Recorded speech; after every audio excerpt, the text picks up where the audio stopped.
Imagine it's a rainy day and it's lunchtime and you're wondering what you should do for a break. How about turning your mouse into a pen and get scribbling? I'm going to do this in PowerPoint, but you can do it in Word or Excel if you want. From Insert on the ribbon, click on Shapes, then under Lines you'll find Scribble. Your mouse will turn into a pencil and all you have to do is start drawing.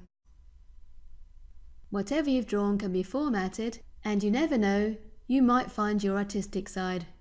Enjoy! And that's why you need Quasar, improving efficiency and effectiveness with Microsoft Office. For more information, call us now on 08458 626265 or visit www.quasar.co.uk.